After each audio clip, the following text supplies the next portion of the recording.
Do you have constitutional questions? Get constitutional answers. We'll be answering your constitutional questions live, so get ready to call in now.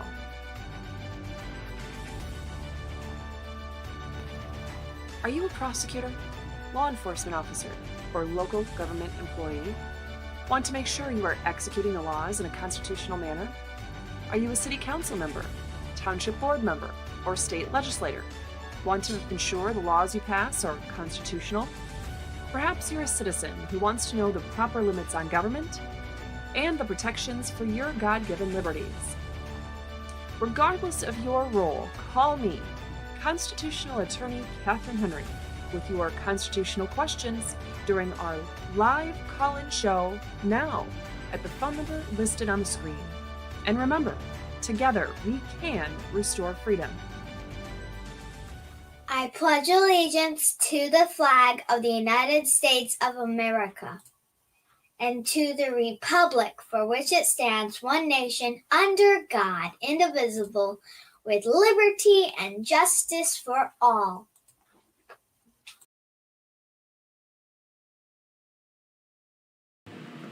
Hello, everyone. I'm Constitutional Attorney Catherine Henry, and welcome to this week's episode of Restore Freedom Weekly, where you get to call in with your legal and constitutional questions and get those answered live. And of course, I'll throw in the caveat that I'm not an attorney licensed in every single jurisdiction, so I am licensed in the state of Michigan and the two federal district courts in Michigan, the Saginaw-Chippewa Tribal Court, the United States Supreme Court. I've been admitted pro hoc vice in the Middle District of Florida Federal District Court. I think those are all the courts for now. But if you have a question that stems out of a jurisdiction in which I'm not licensed, I will just do my best to give you guidance of general legal principles and at least get you going in the right direction. So with that being said, of course, as always, there's some sort of technical thing going on. Hopefully you guys can hear me okay. But I'm noticing that a second ago I had people commenting and it said I had no viewers, but people were already commenting. So obviously there's some issues. And on the top there we go. I noticed that there were not all the comments even showing up on the screen. So that's strange. All right, so hello Amy, hello Jay Curvitt, and JC Plemmett. Hall of Fame or Shame? Who is that?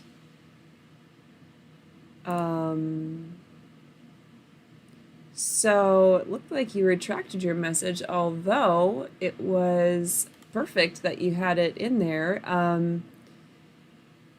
Yes, if you have questions and you want to put them in the chat, oh shoot, and it scrolled away. All caps, put the word question, and then put your question itself in regular capitalization, so you're not screaming at me throughout the duration of the question. But for whatever reason, it says that message was retracted. So,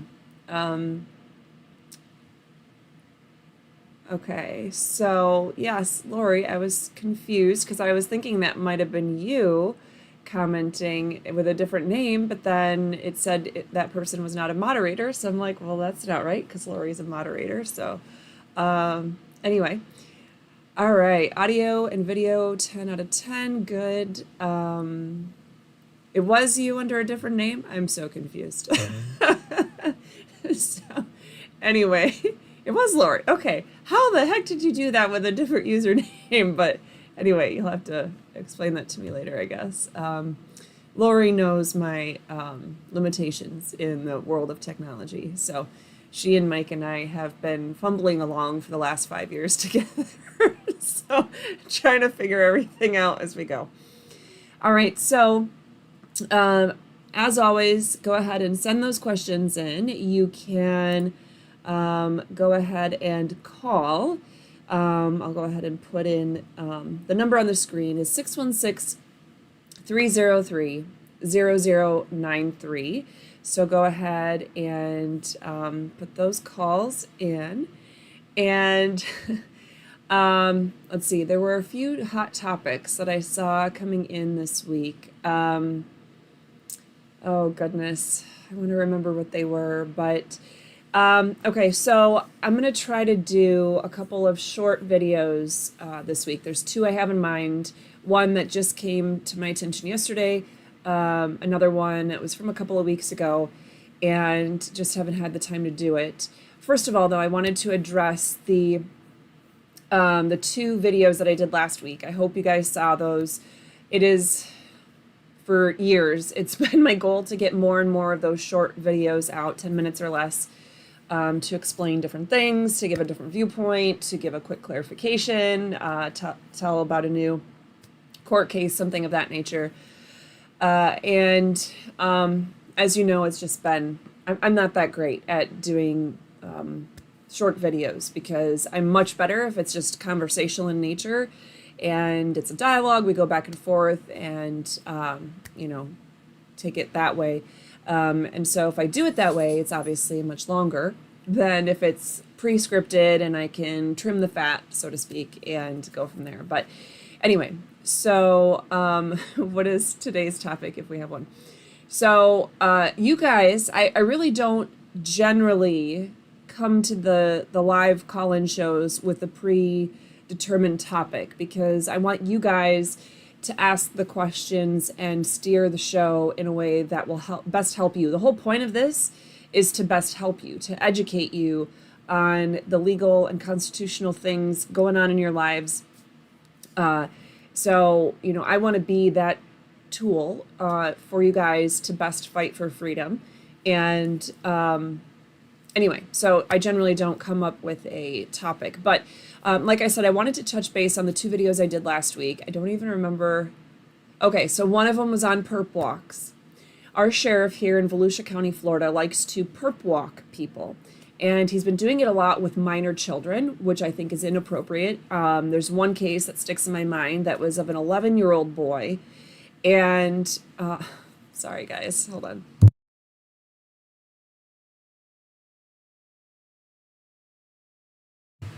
Okay. Don't normally sneeze in the middle of the show, but hey, at least my microphone is working today, and I was able to mute it very quickly. Much differently than the week we had to use the standard microphone on my webcam. I would not have been able to mute that. Okay, so anyway, what he does is the moment he goes to arrest them, he arrests them in perp walk fashion where he basically has the paparazzi there. He calls the press there. He has his own, employees with our tax dollars being paid to have a smartphone and recording on video or even live. I don't know if he does it live stream or not, but he records them being arrested. And if it's a child, then he's, berating not only the child, but berating the parents and talking about, if you're not going to parent your children, then I am. And, anyway, the most recent one was the most recent video that surfaced for me, it was actually, I think, an older video. I couldn't tell when the actual video occurred, but it was about a guy that apparently, allegedly embezzled $400,000 from, 100, I don't remember all the numbers, but I'll just say 100 students and chaperones that were going to take a trip to, I think it was Italy, and it was supposed to happen in May of 2024, and that trip never happened. And he kept the money, et cetera, apparently fled to a different jurisdiction. The video is just, it's a reel on Facebook, so it's very short, but it's just, starts with the guy in handcuffs and he's coming down the escalator, and then once he makes it to the main floor where the main entrance of the airport is, then then Sheriff Chitwood is there and he's like, hey, I'm that guy that paid for your trip to come back, and you're going to be held accountable and all this stuff. But then he has dozens, if not hundreds of people behind him. And anyway, he not only I mean, this is so pre-planned that these people have posters of the guy's face, and a lot of them have stuff written over his face, but they have freaking posters of the guy's face. And Local 2, I think, I don't remember, WESH, I think is the, whatever, I think it's NBC. They were there. I think he had other news outlets there as well. And it's just, he not only, talks to the guy as though he's already found guilty, but then he corners him and asks him to speak. And he's like, so what do you have to say about that? And then the guy doesn't have an attorney standing next to him. And so the guy said, and I don't know anything about this guy very well could be guilty, but that's not the point. That's not how this justice system works. It is not about that particular guy in this particular case. It is not the sheriff's job to be judge, jury, and executioner all in one foul swoop there. So anyway, the guy says, I'm sorry, but I think, what did he say? I'm sorry, but I'm going to wait for my attorney, or I'm innocent until proven guilty, and we'll get this figured out. And so I thought that was like the best possible thing he could have said, because it's unclear if he's saying, I'm sorry, I don't want to speak, or if he's saying, I'm sorry for the actions I've taken, but he's apologetic in tone regardless. He doesn't just shut down, but he says, you know what, I'm innocent until proven guilty and I don't have anything else to say. And I think that's appropriate. I mean, what else should somebody be forced to say in that moment? And then Chitwood opens it up to people in the crowd. Anybody here want to say anything? And then it's so grossly inappropriate. The people who were harmed by this man, assuming that the allegations are true. So we have to assume for a minute that they are true. There has to be a guilt-finding phase first. There has to be a trial, right? And then once there's a trial, and during the trial, it is absolutely appropriate for any of the people, any and all of the people that he hurt, to parade in there one at a time and say, yep, he took whatever it is. He took $400 from me. He took $400 from me. He took $400 from me, and have them all. And then this was supposed to be my senior trip. And this is what it meant to me, that he took my $400. And, that was hard for me to save up all year long to get, just to be able to go on this trip. And then I didn't even get a senior trip, and I couldn't come up with funds. And then we couldn't do, plan something last minute, whatever the thing is, right? They should have their right to speak on that. And then, if he is in fact found guilty, they absolutely should have the opportunity to speak at sentencing. In fact, I myself will be speaking at someone's sentencing tomorrow, which is another thing that I could talk about separately. But the victims always should have the ability to speak at sentencing, to, speak to what should be done in the matter. What kind of sentence would be most appropriate? And actually, this is where I strongly recommend that justice systems go more towards the way of restorative justice, because that empowers the victim far more. I mean, there's literally actually a say for the victim. It's basically this contract that is written between the victim and the offender. And the victim gets to call the shots a lot more than when it's not solely up to the victim, but anyway, that's also another conversation for another day. But anyway, my point is that these perp walks are just totally inappropriate, and we skip the whole guilt finding phase, and we're treating the person as though they're already guilty, and then stripping them of any protections of having their attorney present. And I just think that that's inappropriate. No one should be treated that way. Every single person, regardless of what they're charged with, we have the process and the protections here for a reason. We don't get to skirt outside of the scope and the bounds of the Constitution when you think it's convenient, because that's a slippery slope. Oh, well, it's okay to do it to this guy in this situation, but we wouldn't do that to anybody else. Bullshit, you wouldn't. And all of a sudden, it's going to end up being you. And then, where are your rights? Where is your right to an attorney? Where is your right to remain silent? Where is your right to be presumed innocent until proven guilty in a court of law. I mean, all the things, right? So anyway, sorry, I have not been paying attention to the chat to see. I'm going to put the chat bigger and okay. So, okay, yes. So wanted to make sure I didn't miss any questions. All right.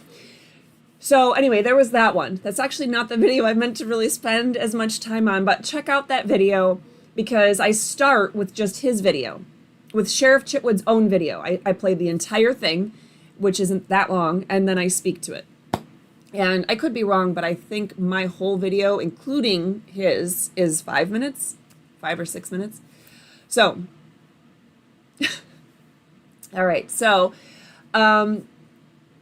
what I wanted to do was talk about the other video that I published this week because I intended to do a secondary video to address something. In the video, I'm talking about a federal district court order where it was directed at ICE operations in Minnesota. And first of all, I hold this particular story dear to my heart, not only as a constitutional attorney, but I was first licensed to practice law in Minnesota. I lived in Minnesota for 10 years. I finished high school there. I went to college there. I went to law school there. I became an attorney there. I became a mother there. My son was born there. So Minnesota is dear to my heart. Hello, Blue Steel. Thank you for joining us today, and Black Quiver. With that being said, with what's going on in Minnesota, a lot of what we're seeing, let's be honest, is crazy liberals that have lost their damn minds, and they're entitled, but they're also being, what is the word? Hypocritical, right? So now they're creating these autonomous zones where they are patrolling the borders and they're checking IDs of the people coming in. They're securing the borders of their autonomous zones to protect the illegal immigrants that have come in. And they're doing this because they're mad that ICE is trying to secure our borders. I mean, it's great. Great stuff. Okay, so you have a bunch of crazy liberals doing really stupid things there. And then you've had a lot of judge. We've seen since the beginning of the Trump administration, we have seen judge after judge after judge issue these ridiculous, unconstitutional, illegal orders that step totally outside of the bounds of their judicial authority and say, nope, Trump administration, you can't do that. And so they are legislating from the bench. They are enforcing the law from the bench. They're trying to act as executive branch and legislative branch members instead of just sticking to what they should, which is being in the judicial branch. We've seen it nonstop since day one of the Trump administration. So anyway, with that being said, and I'm trying to keep in mind, okay, I don't see anything that says question yet. So with that being said, I saw this article in the Epoch Times, and shout out to the Epoch Times because I've been following them or reading them or whatever since, I don't know, it's probably been 10 years. And by and large, they are extremely accurate, unbiased, and there's no slant to things. They usually give two sides or both sides or whatever. And then they're really good about having links right in the article for the actual source documents. So if they're talking about a court order, they usually have the court order in there. And this time they had a link to the original court order, the federal district court judge who issued the order to rein in some of what ICE was doing. And so my initial thought is, wow, this is going to be a crazy liberal judge who's doing stuff, insanely. And when I read it, I was blown away because although it shouldn't be necessary, literally everything in there is basically saying, follow the Constitution, follow the Constitution, follow the Constitution. That's what the order says. So it says to anyone who's peaceably protesting. So if you're peacefully protesting and you are not obstructing the ICE officers in doing their duties. Those two elements. You have to be peaceful and you have to be not obstructing what ICE is doing. If you're just standing on a sidewalk and you are filming, or you're holding up your sign, or you're, chanting ICE go home, whatever, right? Those are all okay. I think you're a dumbass if you do that, but that's all okay. That is the kind of behavior that is protected under the First Amendment. So the judge is saying, anybody who's doing that, so it's like paragraph 1 is defining who the people are that are being protected and what activity is being protected. And paragraph 2 is talking about which people this is being addressed to. And it's not just to ICE, it's to ICE officers specifically with, is it Operation Metro Surge? I think is what it's called. But anyway, the ICE operation specifically in the federal district of Minnesota, because in Minneapolis is where all these issues have been happening, right? And anyway, so it's the federal district in Minnesota. So she makes, I think it's a she makes it very clear who on either side, and then what kind of behavior. And then she's literally saying, if you are peaceful, and it's over and over again, she repeats, if you are peacefully protesting and you are not obstructing, they cannot use tear gas or non-lethal munitions against people. They cannot use crowd dispersal tools. They cannot arrest you unless they have probable cause or reasonable suspicion that you have committed a crime. That is Constitution 101. I mean, it's the First Amendment, it's the Fourth Amendment, it's due process, it's all of the above, right? Why would anybody get all ticked off about such an order? Like, that order is legit. It might be redundant because she is literally saying, follow the damn Constitution. If somebody is peacefully protesting and not obstructing ICE operations, then you can't use tear gas to disperse a crowd. Now, if the crowd is obstructing the ICE operations, then it's not covered by this order. If the crowd is not peaceful and they're chucking stuff at ICE officers, they're like the one dude a week before he was shot, he was caught on video kicking the taillight out of the SUV that ICE officers were driving in. That's not peaceful. So if you're obstructing or you're not peaceful, this order doesn't help you. This order is literally saying if you're staying within the bounds of what is reasonable and appropriate, and you are exercising First Amendment protected activities, great. That's what we're talking about here. So when I saw the article, and the article said that the Court of Appeals in the Eighth Circuit overturned it, I was thinking, initially I thought it must be because it's a crazy liberal judge who issued this order, but no, this order is legit. And then the article talks about that the order from the Court of Appeals doesn't say why. And it made it sound like it was I'm pretty sure it said it was a one-sentence order, but it didn't say why they were doing that. And so here's the part I'm issuing a correction on, okay? So there was no link to the Court of Appeals order. And I, from experience, know that oftentimes the Court of Appeals, whether it's Michigan or Florida or Minnesota, I know from experience that they often will issue one-sentence orders without giving a reason why. And I think it's bullshit, and it needs to stop. So I let my personal experience and emotional response cloud my ability to finish doing my own research. And so I did not dig for the court order that came from the Court of Appeals. Someone else, I think Individualist, I think is his name, his handle on YouTube.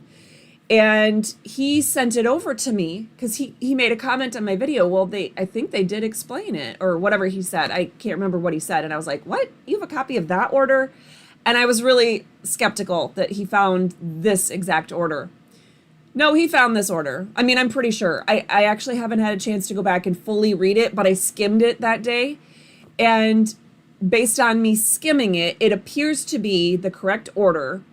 And it appears that there's actually, it's like a 3-page order, if I remember correctly. It might even be longer than that. No, it's longer. I think it's 8 pages because there's also a concurring opinion in there. So regardless, they did give a reason.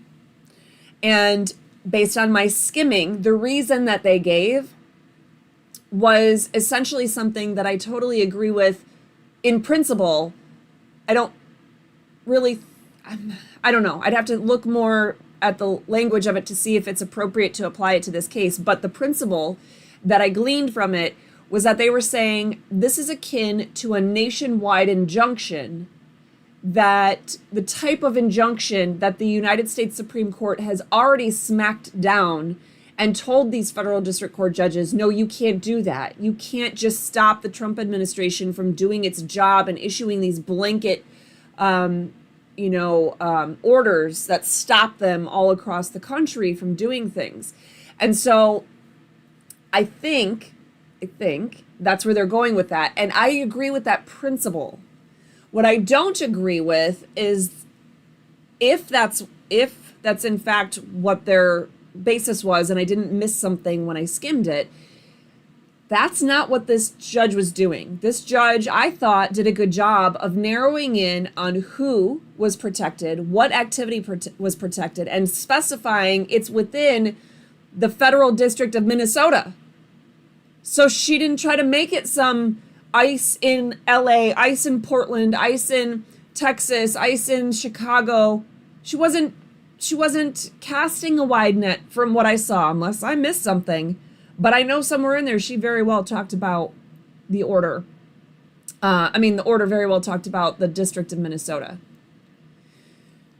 So anyway, I just don't think that would be a good reason to shoot this one down. There might be reasons, but in reality, what they're also not supposed to do, they claim, all appeals courts claim, that it's a high burden to get a stay put in place, which is what happened. They pushed pause on the lower court's order. And when that happens, all that's happening is that the higher court is pushing pause and saying, we're gonna act like the lower court order does not exist for right now, while we continue to sort out the merits of the case and have the full appeal on the issue. And so, in order to get an emergency stay issued, you have to show the likelihood of success on the merits of the appeal. You have to show that there is a reasonable likelihood that you could succeed. There's a legit legal reason that you have raised, essentially, in your appeal. And you have to show that there's irreparable harm that will be caused if the order is enforced. Now, interestingly enough, the government has claimed, the DOJ claimed, in order to get the stay put in place, they claimed that allowing that order to stay in place from the federal district court was going to cause irreparable harm to the government and to the people of the United States. How the hell is it going to cause irreparable harm to follow the Constitution? What the hell is the Trump administration thinking on this? The DOJ needs to be smacked. It's just, literally, if someone is obstructing their duties as ICE officers, the order does not apply. If someone is not being peaceful, the order does not protect that activity, and ICE can do what they need to do. If there is reason to believe someone is breaking a law, you can stop their vehicle. You just have to have a reasonable suspicion or probable cause. Why should any of that get set aside? If you have a positive ID on someone and you know you're going to get that person, if you're like, I'm going to get this person, I have a warrant or whatever. I don't know exactly how it works in the ICE realm, if I don't know, but they have a detainer or something. They know somebody's here illegally and they're going to find that particular person. That's actually who they're intending to go to. Then they've already got that reasonable suspicion. They have that probable cause that somebody has violated the law, immigration law, probably among other things. So it's dumbfounding to me that, anyway, So I don't know what the reasonable, I mean, to me, there is definitely a risk of irreparable harm. Anytime you have the First Amendment being trampled or the Fourth Amendment being trampled, we have to do everything we can to go above and beyond to protect that. So anyway, the whole point, hello, this is a public service. Thanks for joining us today. So so my main point though is that I needed to make a correction that the Court of Appeals actually did seem to explain why they were issuing, their order. It was not a one sentence order like I swear the article talked about. And in the video, you guys can see the bulk, the majority of the article. I did a screenshot in that shortened video. You could see the wording. So maybe you could see where it is that I was led astray. Maybe you read it the same way I do. Maybe you think, what the hell was she thinking? But regardless, this is my correction on that. So anyway, and I realized, even though nobody has asked me a question. Oh, there is a question. But until I just saw John Q. Public's question, I still wanted to at least write down some of the topics that we've talked about so I can put that in our description later. And I don't even know, we talked about, perp walks, yes. So anyway, yeah, I guess that was it. So I do want to let you guys know, so tomorrow, I did mention that tomorrow I will be testifying at a sentencing hearing. I think, yeah, I'm pretty sure I had, I've mentioned this once or twice before, I think, where we had been victims in the midst of my surgeries, my cancer surgeries, in the early part of November 2024. We had a neighbor come over with a sledgehammer, and my son was home. I was actually in the hospital having one of my treatments, and Emma was with me, and Mike was at work. And of course, my son tried to call when this woman came over with a sledgehammer. Anyway, she ended up vandalizing some of our property. She stole some of our property, vandalized some of our property, threatened my son with a sledgehammer. This was actually her third incident over at our house on Welcome.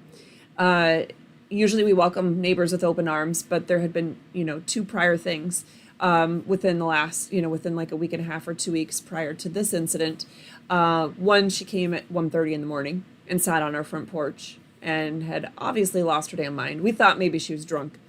So, anyway, and then she came back, 5 days after that. Anyway, so we don't know what the issue is. This is not a neighbor we had ever had any beef with. We've barely talked with her. She lives around the corner, same street, just 4 houses down. But never much of a conversation. I think once we had like a 3-minute conversation when we were out for one of our nightly walks in the neighborhood, and just, hey, how's it going? My name's Catherine. This is Mike. Oh, hi. I'm Susan. Kind of, yeah. So anyway, she, decided that day to come to our house with a sledgehammer. So, anyway, so she ended up being arrested, and she was charged with a bunch of stuff that, even though my son was home, he was in the house. He wasn't, we think, he was never in the house at the exact same time that she was. They were both on our property. They were both in the curtilage. But like, he was in the backyard when she was in the house, and she was in the backyard when he was in the house, but whatever, vice versa. And when they came face to face, because he was trying to figure out who was in and around our house, and they were missing each other. And when he found her, he confronted her when he came out the front door, and she was coming out our back gate, exiting our backyard through the side gate. So, and then she was threatening him. So, at any rate, charged with burglary of an unoccupied dwelling, which I think is total BS, but it is a felony. And then 3 other charges for our property, and then there was some other charges later on. She was resisting arrest and everything else. So, anyway, she ended up pleading guilty. After I showed up to testify, she'd been found incompetent to stand trial for a year, and then was finally found competent to stand trial. And then she had a motion to modify the bond, and they wanted the bond set aside. Well, in Florida, the court rules, of course, I'm going to look up the court rules. The prosecutor wasn't telling me jack, but Mike saw that there was a motion. I read the court rules. I saw that there was a motion to reduce her bond to nothing during the pendency of the trial. And I was like, oh, hell no. So the court rules did, in fact, give me the right to speak at that hearing, and I did. And of course, her attorney did not know that I was an attorney. And he asked some really dumb questions that he didn't know the answer to. And so I'll answer your questions. Yes, I'll tell you exactly what happened. And they realized, oh shit, this is who's going to be testifying? Not cool. So they decided to plead guilty, and now we're set for sentencing. She could face 23 years in prison. As part of the plea deal, the way the court system works here in Florida is there's a minimum and a maximum, and her minimum is supposed to be something like 27 months or something like that, minimum in prison. But, and she would get credit for time served already and whatnot. So, but as part of the plea deal, the prosecutor waived the guidelines, meaning waived the minimums just to get her to plead guilty. Doesn't mean that the prosecutor is saying we agree with no jail time, but in the meantime, there was a pre-sentence investigation done by the probation department, and apparently, even though they told me that they were, they recognized that she would be unsafe and to be in the neighborhood and all the other things. And she's not even admitting what she did was wrong. She's has a bunch of excuses. Oh, well, my mom had died like 6 months before that, and I was just having a really hard time, and this and that. I was going through freaking cancer. And my best friend had just died, and my sister-in-law and my aunt, all within the months preceding me getting cancer. But okay, but you're justified in coming to my house with a freaking sledgehammer? What does that have to do with your mom passing away? Like, oof. Anyway, so they have determined that their recommendation is going to be that she gets 2 years of house arrest and 3 years of probation. Hell no. So anyway, of course, what do? I look up the court rules about this because prosecutor's not really telling me much. They were supposed to follow back up with me sometime in the last few days, and they haven't. And so then I looked up the statutes because, of course, it's me. So I read the entire chapter of the statutes on probation and house arrest and sentencing and all that stuff. And it's called community, oh shoot, there's a term. Anyway, it's a term I had never heard before coming to Florida, but anyway, so yes, so I plan to look up exactly what the categories, if you will, of evidence that the judge is going to be looking at in order to determine what the sentence should be, so that I can plug in all the facts into the appropriate places and make it very clear to the judge for what I'm asking for. I'd be curious what you guys think. So she damaged, I'm just going to say $500 of our property. She damaged my son's car. We don't know, $300 for his property. She threatened my baby boy with a frickin' sledgehammer. And if I had been home, that's at a time where not only was Emma only 10 years old, but, I missed the best part. I didn't even know what happened yet. I came home. All I knew is that there was something wrong. My son had been trying to reach me, but he wasn't answering when I got out of the hospital. He didn't answer. I wasn't able to get a hold of my husband. I just knew. Oh, I looked at the map and I could see my husband had come home, and I was like, what is going on? And I'm driving through the neighborhood, and there's a street that dead ends right at her house, and then I have to turn. And so as I dead end at her house and I stop at the stop sign, I look up and she's standing in her doorway, because it is like right there. She's standing in her doorway and she's flashing my address. She's letting me know.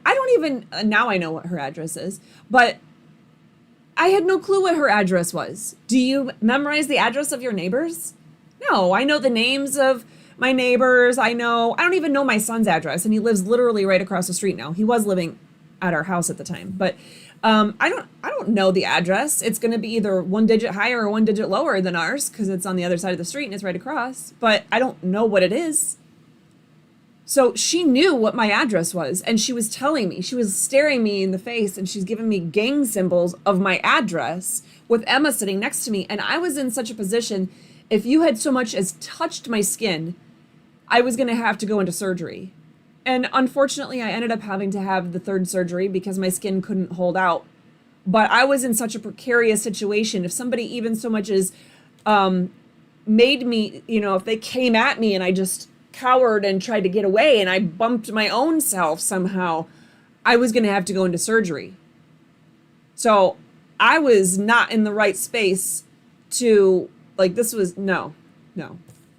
Anyway, so what do you guys think? And the fact that now she's giving excuses. Oh, and she's saying, she's selling her house. She apparently owns multiple houses around the area. And her attempt to sell the house is January 30th. No.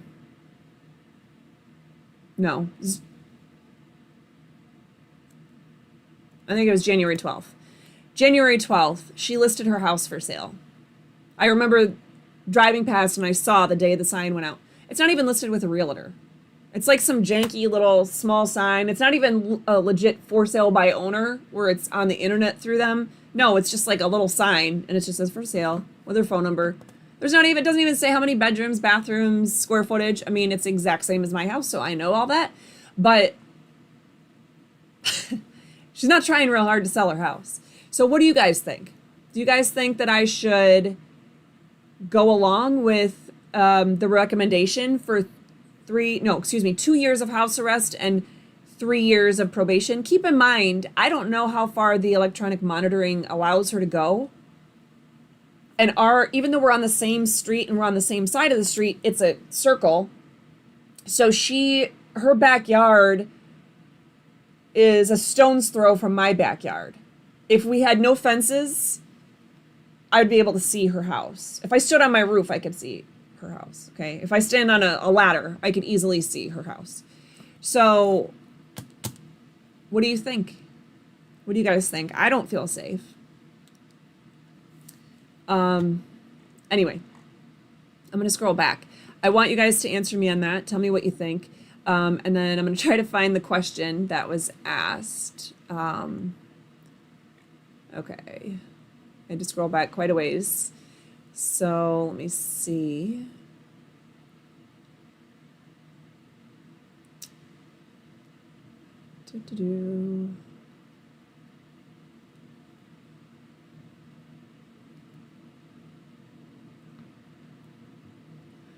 Okay. Okay, question. Whoever said that protests had to be peaceful?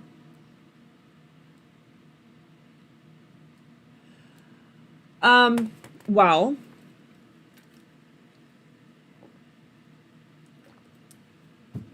that is, I'm just making myself First Amendment, Fourth Amendment. Okay. Making myself my notes. So that is a good question. Whoever said that protests have to be peaceful? So there's some debate. This is one of those Pandora box moments because that goes along with the lines of disorderly conduct. So actually, one of the videos that I'm wanting to do, what do you call it, like a reaction video to, was a video I saw last night of, I think it was actually a Nick Shirley video.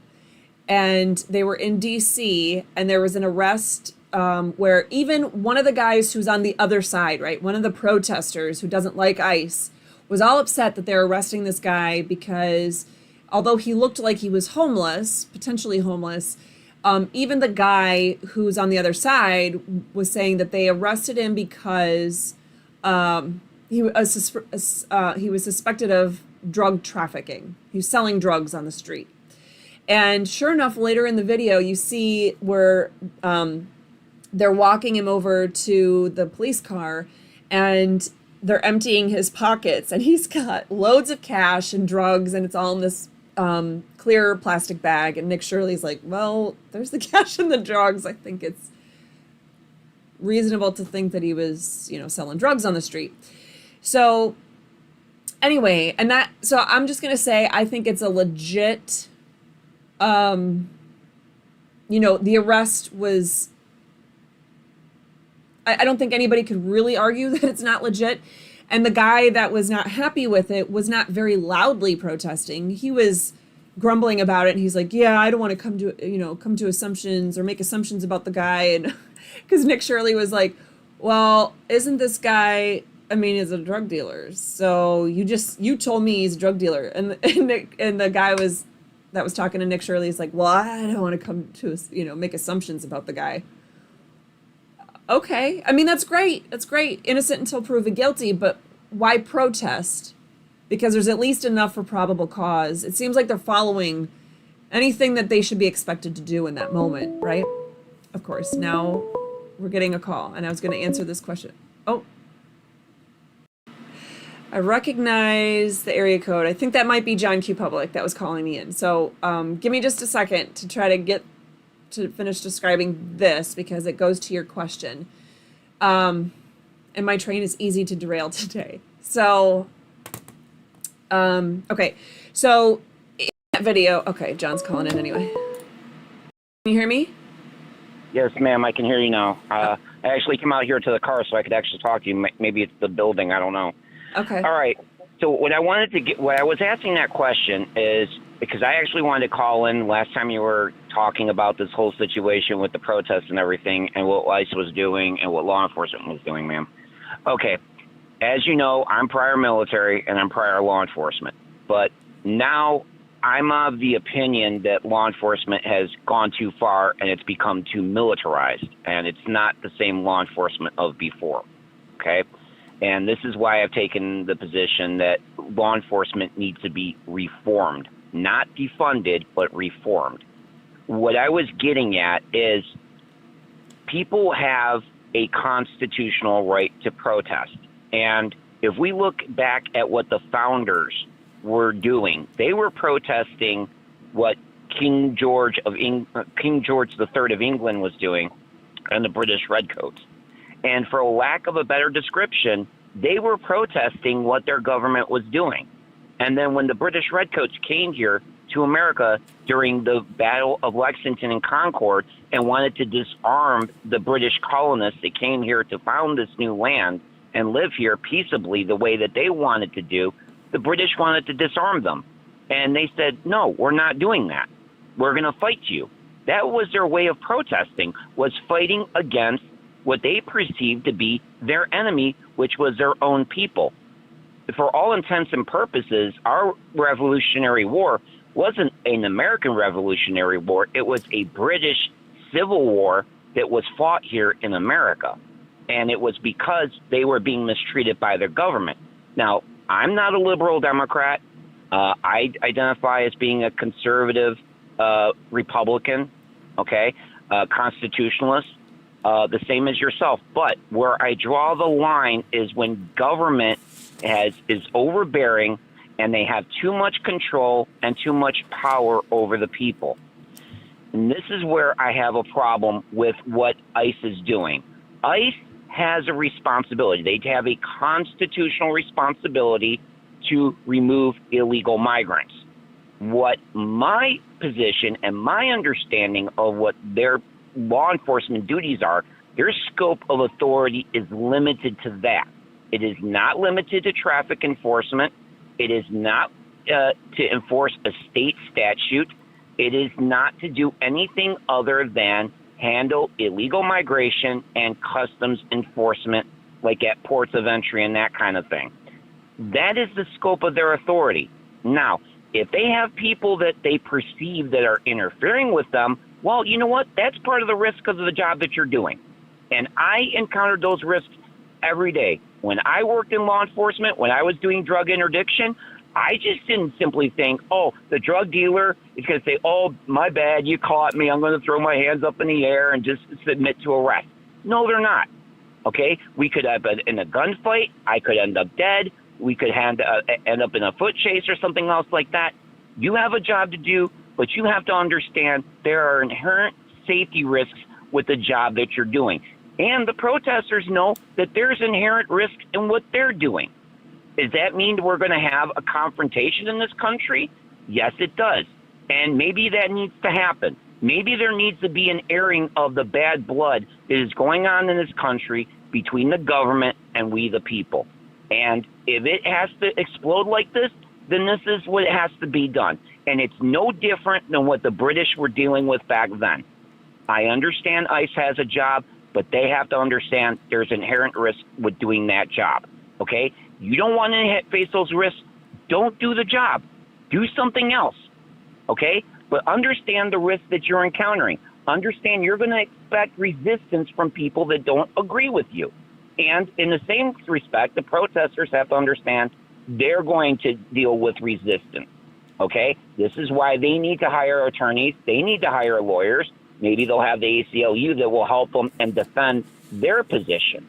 But I do not agree with the way that ICE is going about doing their job. I feel it's very unprofessional, and they present themselves in a very unprofessional appearance. It is the government against we the people, okay?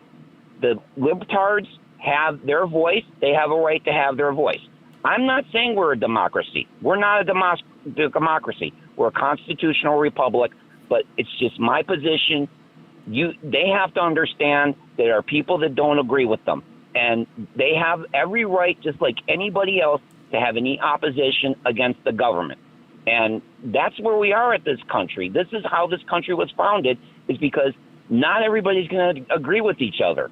And unfortunately, in Minnesota, they seem to be an island onto its own, Hennepin County and the state of Minnesota. I'm sorry, the city of Minneapolis. They seem to be an island on their own. Okay, you know what? Here's a really simple way to solve that problem. End the federal funding to Minnesota. Then see if they're going to comply. And if not, yeah, they Trump can tried cut it on their that. own. Trump tried that, and then you have activist judges that stepped in and said, no, you can't do that. Well, and then Trump should just say, you know what, the hell with you. I'm in the executive branch. This is what I'm doing. You don't get to legislate from the bench. I'm in the executive branch. This is what I'm executing, okay? You have a problem with it, Judge, you run for president. Other than that, shut the hell up, sit on your bench, wear your robe, and do whatever you're going to do, but it's not going to affect what I'm doing. I was elected by the people. I'm doing my constitutional responsibility. You don't like it, basically go to hell. That's what my response would be, okay? And you know what? Let the judge kind of do whatever it's going to do. We constantly see, ma'am, and you've seen this yourself, what happens? We get these rulings from the Supreme Court, and these states thumb their nose at it. These municipalities thumb their nose at it. And where's the enforcement? Do we see the U.S. Marshal Service going and enforcing these judges' orders? No, we don't. It's basically they write an opinion, okay, and it's up to the states, the municipalities, and the counties whether or not they're going to follow that opinion. And pretty much they thumb their nose to it. If they don't want to go along with it, who's going to enforce it? There's no enforcement arm of the Supreme Court. It should be the U.S. Marshal Service, but they're not doing it. So I just wanted to put my 2 cents in because this has been boiling over since the last time you had your broadcast. And I think maybe people in the chat will agree with me on this, on my position on this or not. I'm not trying to be disagreeable with you. I agree with you most of the time absolutely correct on a lot of constitutional issues, but on this here case, this instance here, law enforcement needs to understand the risks that are inherent with the job. You don't want to do it, then don't do the job. You don't think you're going to go out there at the beginning of the shift and you might end up in a body bag by the end of the evening? Don't do the job, because that's inherent with the risk of doing the job. So, same thing as being a soldier. So I don't know if you've just alluded to something that I've missed, but I'm not seeing where our disagreement is, because yes, there's risks inherent in doing, just like with being EMS, fire, whatever, when you're police, there's inherent risks in the job, right? But what specific point are you making that Okay. I mean, at the beginning, I guess you said quite a few things. So now I'm trying to remember I'll say the history lesson that you were talking about. To me, is not really analogous to the peaceful protesting that, the protesting of today. Okay, so if you have people literally, if you have, let's say, government officials trying to come and take our arms. Oh, that's not a First Amendment thing. I mean, yes, you have First Amendment protections. You have the right to speech and redress your government and, all that kind of stuff, right? You still have that. But I'm going to use my Second Amendment if they're going to try to take the Second Amendment. You know what I mean? Like that's a totally separate thing. That's also a Fourth Amendment issue, searches and seizures and all. I mean, so it's not, what we're talking about is not an imminent risk of harm or, something that's more, I'll just say convoluted. The example you gave is not something as simple as, I don't like what my government is doing and, they're hurting the rights of other people, so I need to stand up and say something. That's what we're talking about here. That's different from back, the history aspect that you talked about a moment ago. Do you know what I mean? Okay. The reason why I was trying to get everything in is, and I know you're a little bit different from a call-in radio show, because when you call into a radio show, they give you about 2 minutes to put your entire spiel in there. So I was trying to condense it really quick in a small amount of time so I didn't get cut off and get hung up on and that kind of thing. I'm just used to that when I call into these different radio shows when they bring up a topic. So I apologize for being quick about it like that, because I didn't want to get cut off to go for another caller. That's what I was doing. I wanted to get all the information in. What I was referring to, and I'll slow it down a little bit now, is that when the Renee Good situation, yes, okay, where she was impeding traffic, okay, yes, that's a given, okay. The jurisdictional limit scope of authority for ICE is specifically just on immigration and customs enforcement. They're supposed to be just taking care of illegal migrants, illegal aliens, whatever terminology you want to use, okay? It's not upon their scope of jurisdiction is not upon American citizens, with the exception if you're an employer or you're an importer of items and you have fake stuff like that, like these fake handbags and that kind of thing. That's something that customs enforcement deals with. Or you're an employer hiring illegal migrants, then you can be held accountable for that as an American citizen. But other than that, they do not have any jurisdiction over enforcing a municipal ordinance that would be handled by, in this case, the Minneapolis police if they were doing so, which would be impeding traffic. Or that would be a state statute being enforced by the sheriff or the state police. Let me pause you right there. I think I get. Go ahead. Okay, so I think I'm tying in something that you just said with the caller from last time. And so there was a piece, I guess, that I'm taking for granted that I didn't quite explain. So to me, it's irrelevant if ICE has jurisdiction to address the fact that she was impeding traffic. And I'll explain why.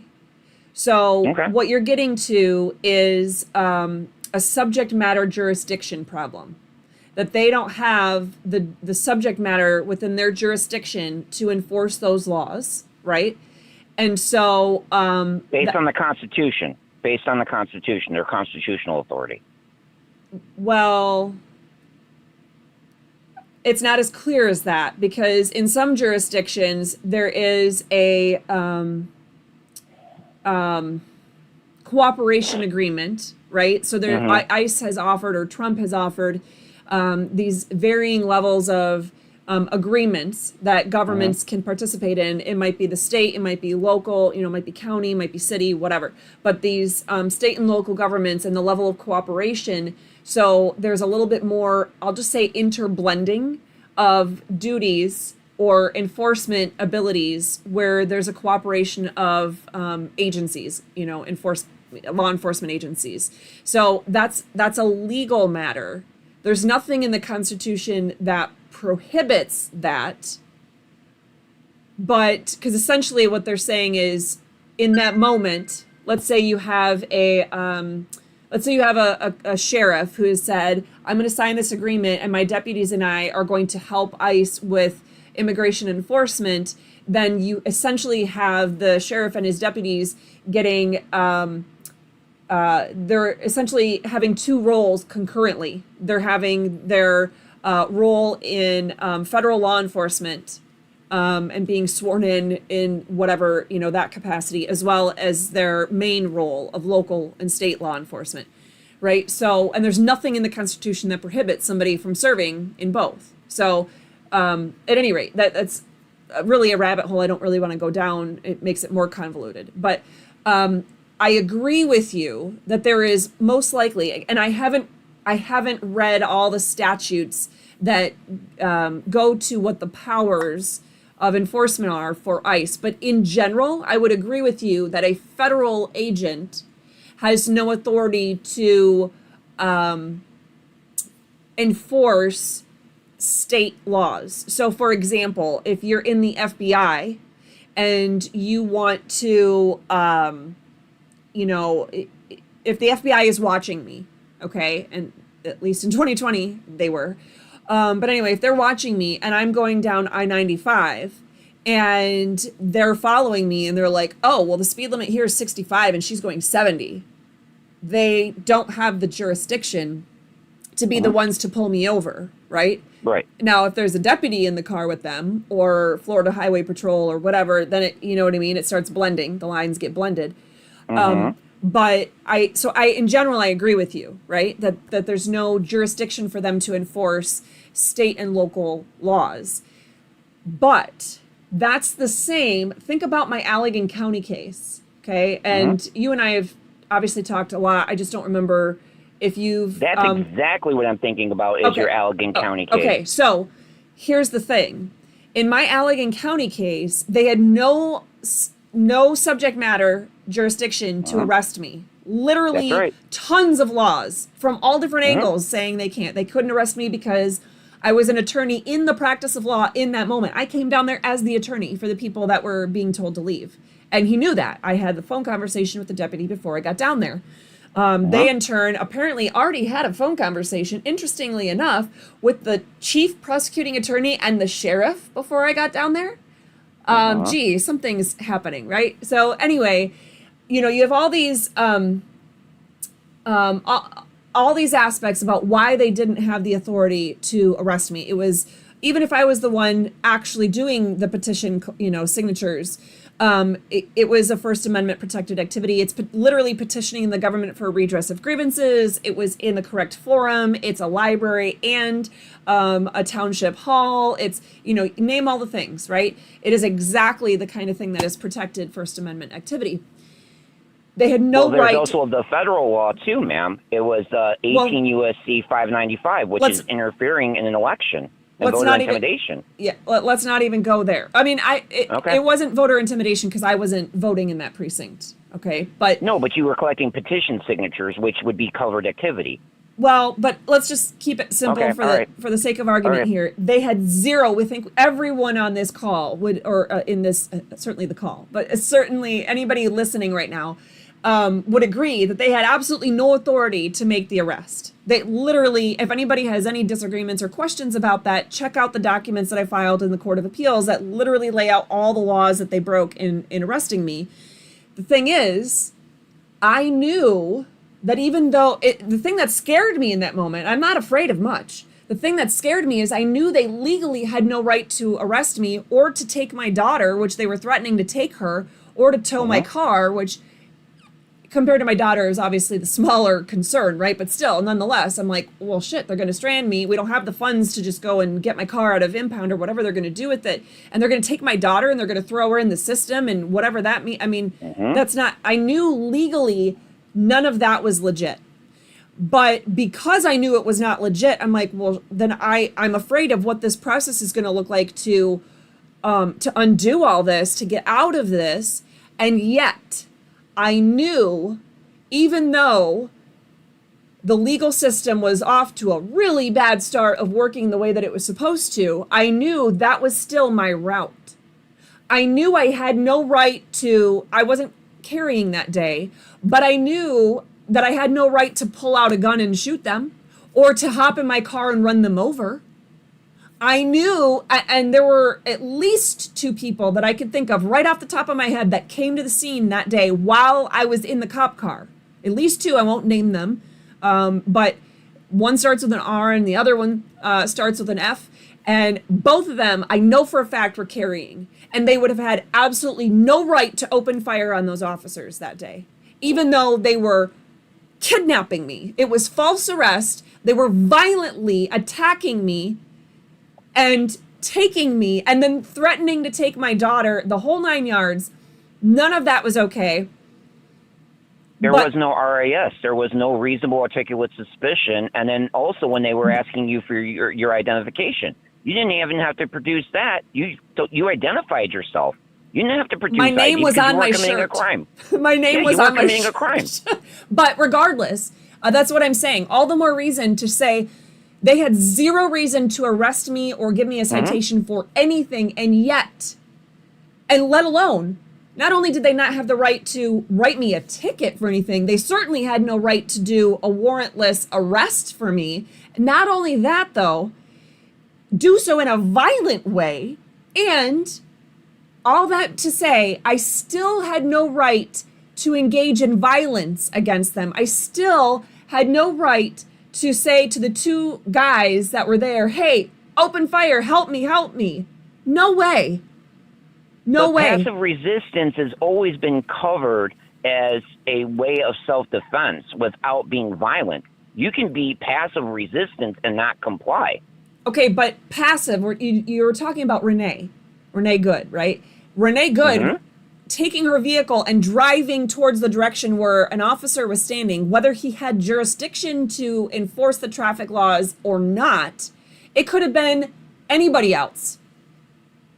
If they're standing that's there. That's the other part we didn't get to yet. So I was saying that, number 1, it was impeding traffic. Number 2, as a former law enforcement officer, somebody who worked in the military, there is no way in hell I am going to position myself in the front of a vehicle or anywhere near a vehicle in order that a driver or operator of that conveyance might be able to use it in order to run me over or harm anybody else that's also there. We're dealing with unhinged individuals. We're dealing with leftists. Okay, I'm going to pause you there. Okay. So what you're talking about is using reasonable safety precautions for yourself because of unhinged individuals. And I agree that as a matter of self-preservation, that is reasonable and appropriate. I'm going to say 2 things, though, before you move on with that. One is that the dude did not just, stand there. He didn't, walk up to the scene and just stand in front of the vehicle and start shouting orders at her.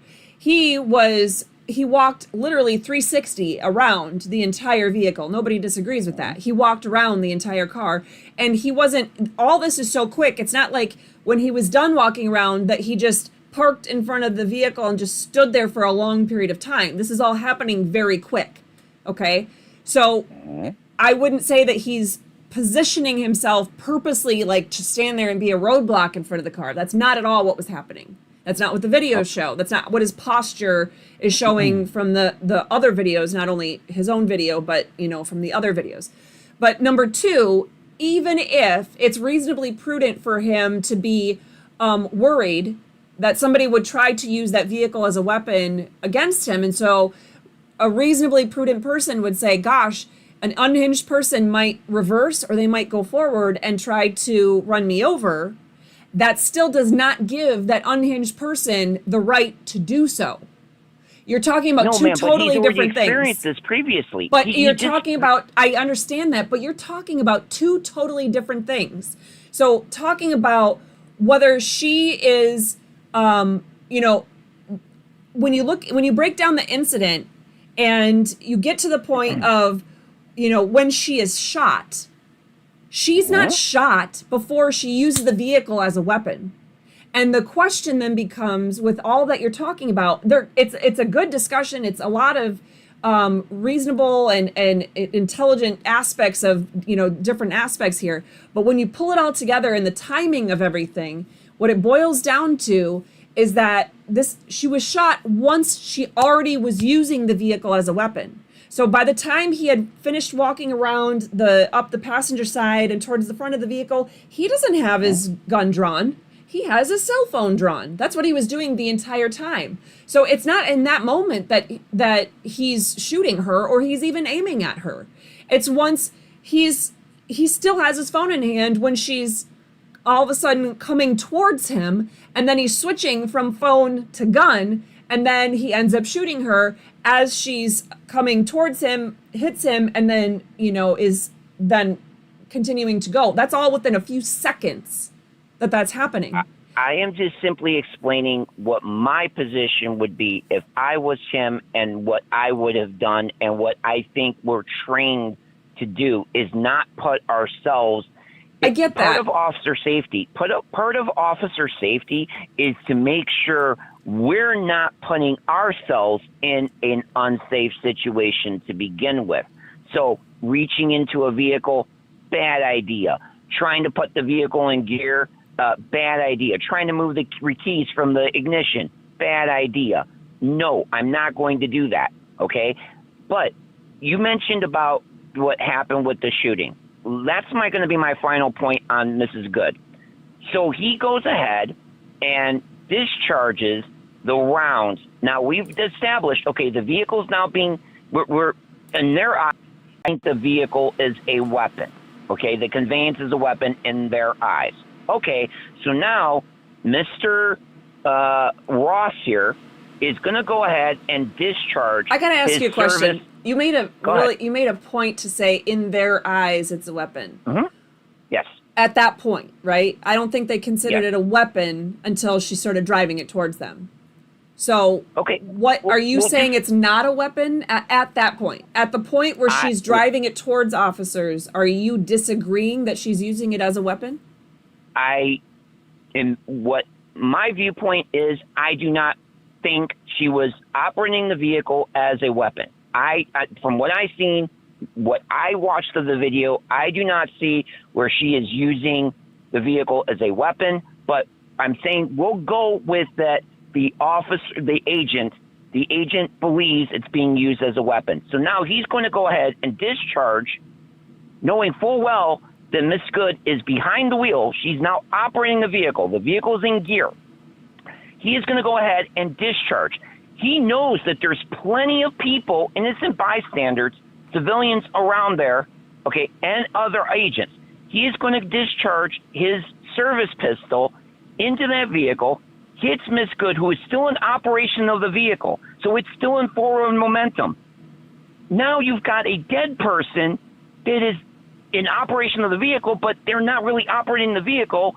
And that vehicle now can hit other ICE agents because it's out of control now, or it can hit innocent civilians. I get your point. I have a question for you. I get your point. I have a question for you. So now I'll apologize ahead of time that one of my favorite pastimes with my husband at this point is we watch a lot of police chase videos. And of course, critique, was that legit? Was that not legit? Who's at fault? Was that excessive? Was that aggressive? Was that appropriate?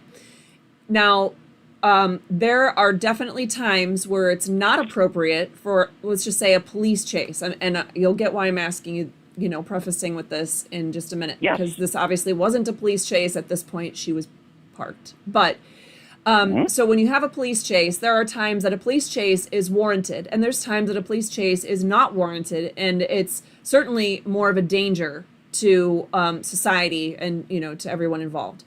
But if you have somebody being kidnapped, you know, if my child, I wouldn't want my child in that situation. And I certainly don't want my child in a car accident. But also, if that's the one opportunity to see my child, to catch the vehicle before they're taken off and never seen from again, I'm going to do everything I can to stop that vehicle from moving so that I can get my child back. You know what I mean? So at any rate, you have, we've seen, you know, my husband and I, at least, and I don't say we in the you sense, because maybe you haven't seen these videos or whatever, but seen the videos where, you know, very recent videos of more of these unhinged people that are just so, I'm not even going to say they're unhinged.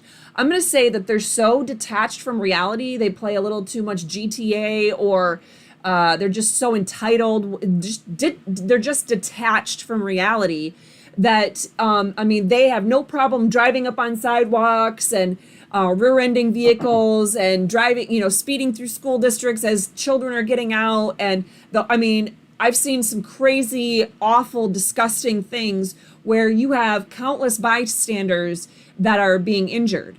So what my question to you would be is, and I got to think of really how best to word this, but if you have, again, this is all unfolding in seconds. We've had weeks to unpack this, right? But in the seconds that are happening, we go from something where it's just somebody who's being, you know, all he sees is the need for documentation, right? They're documenting, you know, stuff's about to get nasty. We know that ICE has been attacked, and all those things are not okay. And those morons need to be arrested and handled. But he's not, I didn't think he was being aggressive or inappropriate in any way when he's taking his camera out and he's just covering his bases, right? That's what I would do if I were him. So when we go from that to all of a sudden she's putting the car in gear on ice in Minnesota, and I'll just say, if you haven't driven there, it is and I don't necessarily mean you, but anybody listening, if you haven't driven there, it is a different world. Driving in Minnesota on Minnesota ice is far different than a typical Michigan winter. I mean, because it is black ice all the time, everywhere, and it makes it very, very challenging. Okay, so you have somebody who's all of a sudden putting it in gear, could literally end up going in any direction because of that. And she's already at that point at some weird angle. And where is she going to go next? Because in Minneapolis, you can't go more than a block or two before you end up with a bunch of people around, even in the middle of freaking winter. And it was daytime, right? So, and I don't know what time of day it was or if it was a school day, but you know, you'd probably have kids around or getting ready to come home from school or go to school. I don't know. But it was a school day, and her kids were just getting out of school and arriving over there. It was nearby an elementary school where her children went to school. That's why they were arriving over there to the protest. She wasn't from there. What are you talking about? She's not even from Minnesota. No, but I guess her domestic partner, had her children that go to school there. Okay, that's a whole not, they said that I've seen video of them talking about they came up to Minnesota just to protest against ICE. They were from, I believe it was Missouri. So that's, but anyway, regardless of if they're kids are in the neighborhood, right? So I'm talking from the officer's perspective. There's a ton of people around. So at what point, if it were me, this is what I would be. Let me just put it this way, and then you tell me your thoughts, because I don't know how to put it in the question format.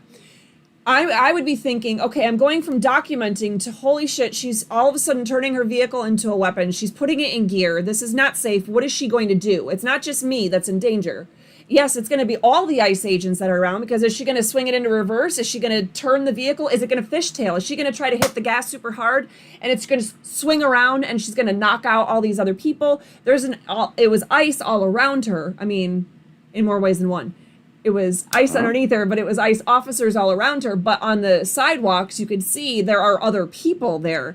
So I would be thinking, oh my gosh, there's all these people around the vehicle. There's all the people on the sidewalks. Where is she going to go? What is she going to do? This is a danger. And if you let a vehicle, you know, what is it, a 2-ton, I don't even know, but like a crap ton of metal that's in front of you being hurled on ice at some unknown speed at this point, you don't want to wait until it's like, oh crap, now this person is, they're barreling through a residential neighborhood, and you can see from the video, but I know this from firsthand. I've lived in Minneapolis. The houses are right there. I mean, this isn't like in the middle of Michigan or even farther out in Minnesota where, houses are much farther back from the road. The houses are right there. So she can barrel right through a house in a split second. So yes, I see what you're saying. Absolutely, there's a concern about if you discharge a weapon when there's people around, because the officer could hurt fellow officers, could hurt bystanders, could kill her, and then that vehicle is that now not being controlled by a human and could cause problems. But also, if you let her go and she uses the vehicle as a weapon and a battering ram, then it would be like, well, why didn't the cops do something? So, and my evaluation would be, one is an if she does, and the other one is a certain. The officer shoots into the vehicle, okay, and kills or murders the driver, okay. The vehicle is not in operation of a living person anymore, yet the foot is still on the gas, the hands are still on the steering wheel, and the vehicle is in gear. That, to me, is a no-no. And number one, we're trained in the academy. There is no excuse ever to shoot into a moving vehicle. Avoid the situation if all possible.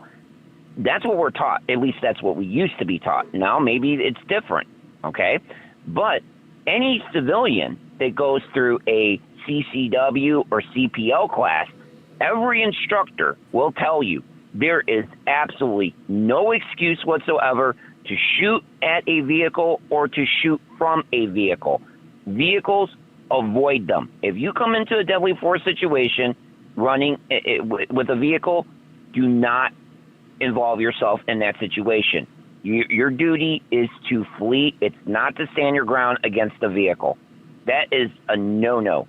And like I said, I learned that in the academy, two different academies. You grossly overstated that, because I was a concealed carry permit holder in Michigan, and I'm actually in gun training down here, and that's never come up once. So, I mean, you say that's something that they say in every single CCW class or whatever. That's not accurate. Okay. But I would also disagree. I respectfully disagree, because I see where you're coming from, but I disagree, because if a car is coming at me and I'm on foot and the car is a car, I can't necessarily outrun it. Depending on where I am, I can't necessarily get away. If they're going to come at me, I'm going to shoot if that's all I have to go with. If I can't get to better ground, higher ground, whatever, whatever the thing is, I'm going to do what I need to do to preserve my life. And yes, there are inherent risks with that, but there are inherent risks anytime you use a firearm. I mean, anytime you use a firearm, there's an inherent risk. But, I mean, same thing with using a vehicle. Anytime you use a vehicle, there's an inherent risk there. All I'm saying is, I think that there is a time and a place, and I don't even know how we got on all that, but because that's not even... It would just have been my position that Mr. Ross, given his prior engagement with, being run over by a vehicle. Number one, I would have him still work. He can still work, but I would not have him in that kind of a situation again, where he could be faced with that similar situation. Okay. I would have him do other things, whether it's inspection at a port or it's doing office work or whatever. I would not have him out there as a field agent anymore. To me, it's too risky for him, having gone through what he did with that one incident. I would not want to put him out there as a field agent anymore. There are other jobs you can do within ICE or Border Patrol that would not have you in that type of position, that you would have to deal with that type of situation again. I think it's a bad call. The other thing is, this guy now involved himself in another situation, involving himself with a previous situation, and he was not put on modified desk duty. He was immediately put back into a role where he is out there again doing the same thing. There needs to be an investigation conducted, and it is bad precedent to not have the state or the municipality or the county participate in the investigation. And it is a true statement that the feds and the state and the county and the municipality all have to work together. But this sets a bad precedent now that the feds have said, no, we're not going to share, we're not going to participate in an investigation with you guys. Well, what happens when the states? What do you mean? They've all been running. You know what? They've all been running their investigations. The press releases that I've seen have shown that the Minnesota Bureau of Criminal Enforcement, whatever it is, I can't remember, but basically the FBI of Minnesota, that they are running their own enforcement. I don't know if Hennepin County is running any kind of, or they're running their own investigation. I don't know if Hennepin County is also running their own investigation or not. They might just be leaving it to the state agency at this point, but at least the Minnesota State Agency was involved. And maybe Minneapolis PD, I don't know. As well as, I think it was 2 or 3 different federal agencies were also doing their own investigations. And the press releases that I saw is that the federal government was saying, yep, we're all doing investigations. We all want to get to the bottom of this. So I think that's appropriate, because you never know if you have all of them involved, anybody whose jurisdiction is involved here should be involved in an investigation. So, but you're saying you explicitly saw that the federal government was saying that they were shutting down the local investigations? That they were not going to, any of the information that they collected when securing the scene and everything, none of that evidence, none of the reports, none of the field interviews, none of that was going to be shared to the state authorities, to the county, or to the municipality. None of that was going to be shared. There was not going to be a joint investigation done. Oh, well, I just want to say that from that point, I don't think we should rush to judgment on that, because although I agree with you that it's all information that should be publicly available, so all agencies should have it. I do know that Minnesota is playing dirty, and from the governor to the AG to whoever else is involved in working for those 2 individuals, they're not sharing information, and they are doing everything they can to thwart the investigations or the work being done by federal agents. So I don't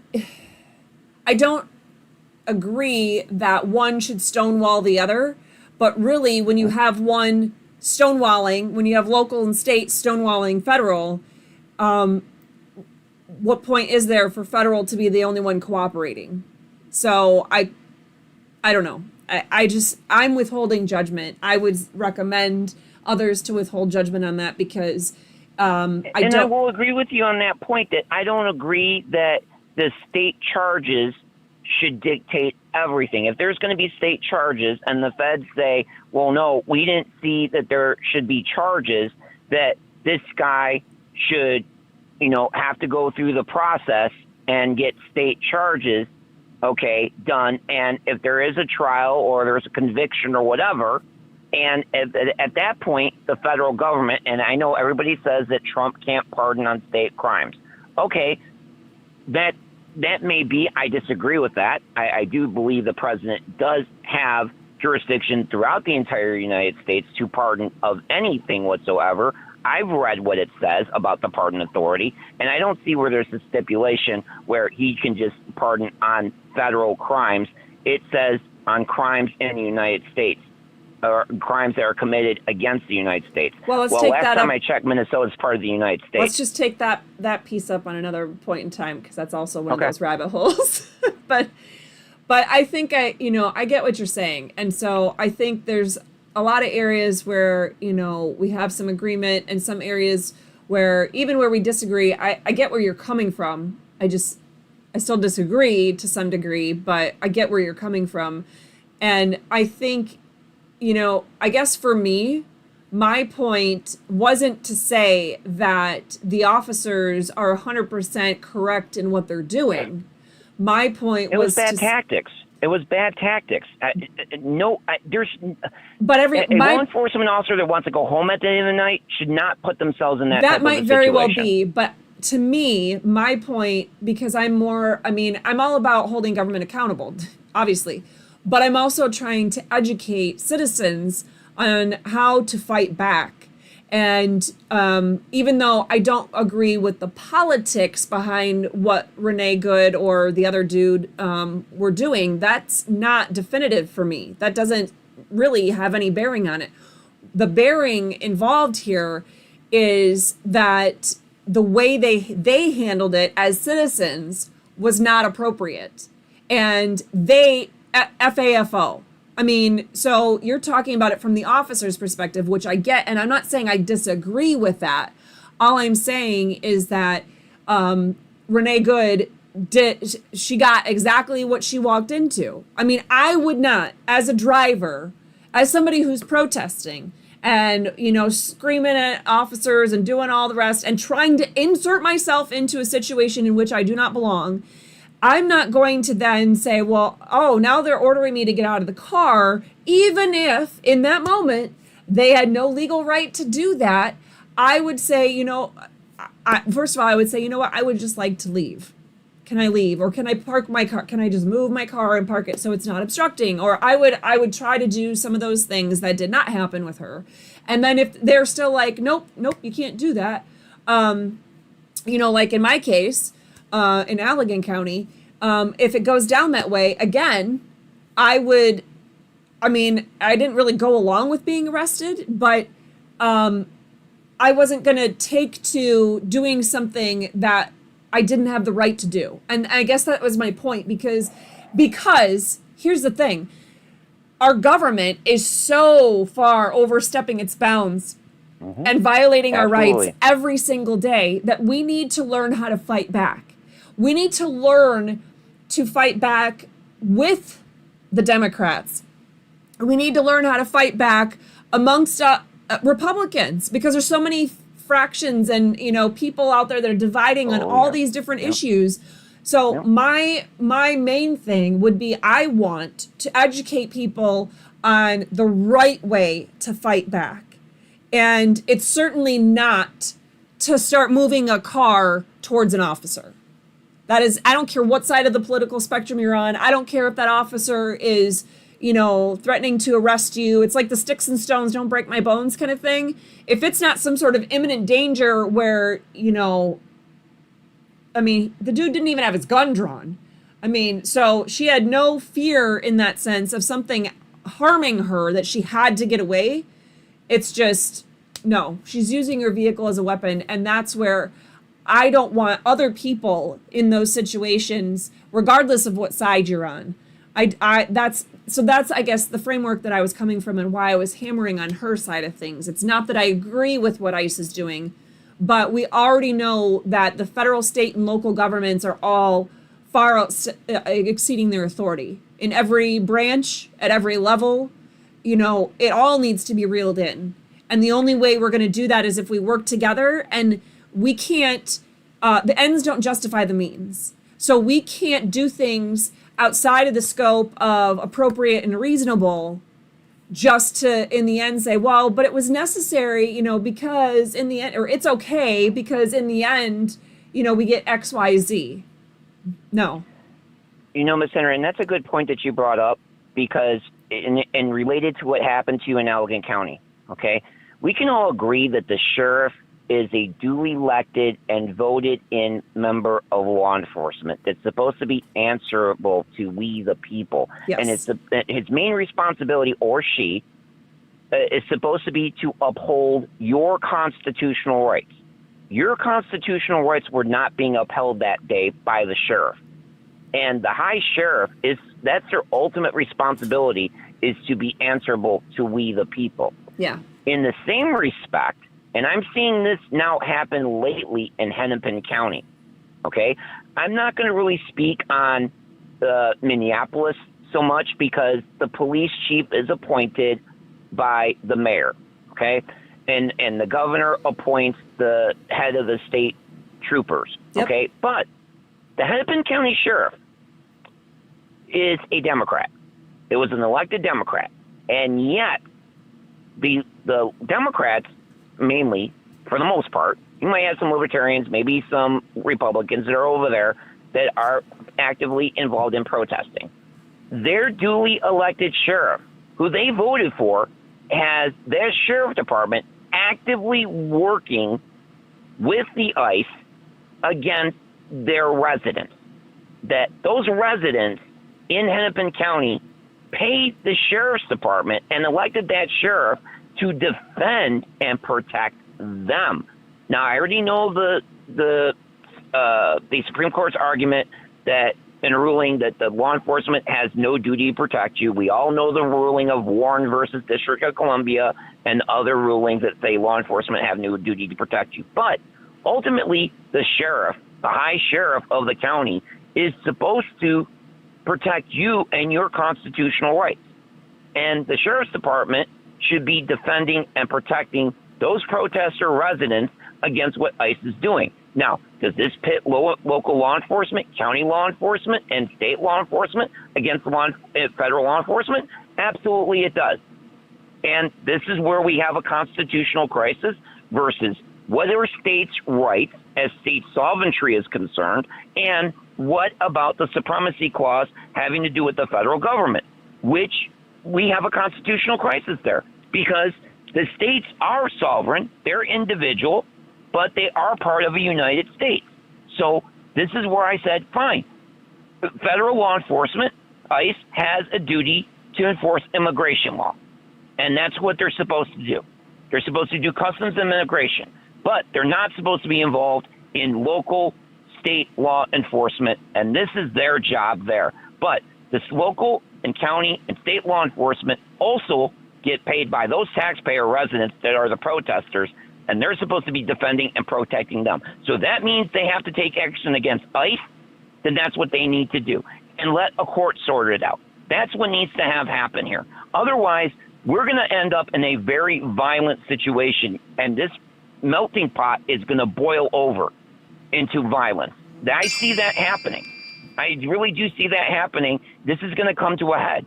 And I don't want to see it that way, but I do see it that way if the government is going to become over-militarized and overbearing upon we the people. And that just cannot happen. We'll break up as a country. Well, I mean, I wouldn't mind if the West Coast went its own direction. So, anyway. But I thank you for the time. I appreciate it. I just wanted to voice what my concerns were involving, what is going on, in my opinion, based upon my training that I used to have as a law enforcement officer and somebody who worked in the military in law enforcement. I would have not put myself in the situation that these agents are putting themselves in. There's a time to de-escalate. There's time to walk away and say, you know what, this is not worth it. We're supposed to be professional. We're supposed to have decorum. We're supposed to be better than what they're doing, and we're not supposed to react to what they're doing. And they have to be better because civilians, they're not trained to be this professional demeanor and have this decorum that the law enforcement is supposed to have. They're forgetting that they are the employees. We pay their wages. They work for us. We don't answer to them. We don't work for them. The government's supposed to work for us. They're our employees, and yes, they have to kiss our rear ends. Yeah. Well, we went in, again, these kind of topics can go in so many different directions. We've went in several different directions, but I'm going to go ahead and we didn't actually even address the original question that you had, which is I was starting to try to address that, but it is by itself a can of worms, so I probably won't get back to that. But I do want to get back to a couple of the other things and kind of close it out for the day. But anyway, I do appreciate you calling in and sharing your thoughts on that, and we'll see how all these things pan out. So, all right, have a good afternoon, yes, ma'am. Thank you for the time you too. again. Yeah. All right. Bye. Okay, so let me see. I'm I'm just going to throw this over there. Okay. I didn't see any other questions. I was trying to scroll and see, if anybody had questions for me. I didn't see any. So if you had one and I missed it, please, by all means, let me know. I did see a question about defamation of character. So somebody was asking when I was talking about the perp walks, is that considered a defamation of character? And yeah, I mean, I guess it could be. You're talking about in the sense of, so I'm talking about in the sense of in the criminal realm, in that criminal case, that context. There's a presumption of innocence until proven guilty, blah, blah, blah, the whole 9 yards. And then when you talk about defamation of character, that's talking about a separate private civil suit brought against the sheriff, and it's from this other context. So, yes, I would definitely entertain that as one of the options to sue for if I were representing any of these people that have been perp walked by the sheriff prior to trial. So anyway, to answer that question, as far as the peaceful protests, I think that's something that would be good if we address that a little bit more, some other day. So really, does a protest have to be peaceful? And I guess a protest by itself, yes, because, there's no, again, what really is that? Is a protest, is a peaceful protest, can you say things that are, offensive? If I want to yell out F you, yeah, that's offensive, but, generally speaking, that's still going to be protected speech, right? But the video that I'm planning on doing a short video to do a reaction on, the Nick Shirley video that I was talking about earlier. It wasn't, Nick Shirley isn't, and somebody said Nick Shirley's an idiot. I don't care what our thoughts of him are, because the video is not about him.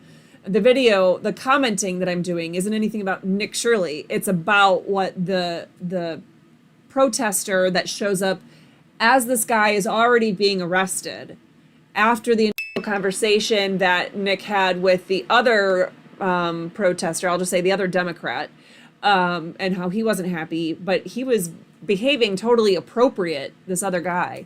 But then this crazy psycho comes up and she's got a megaphone and she's literally screaming into the megaphone.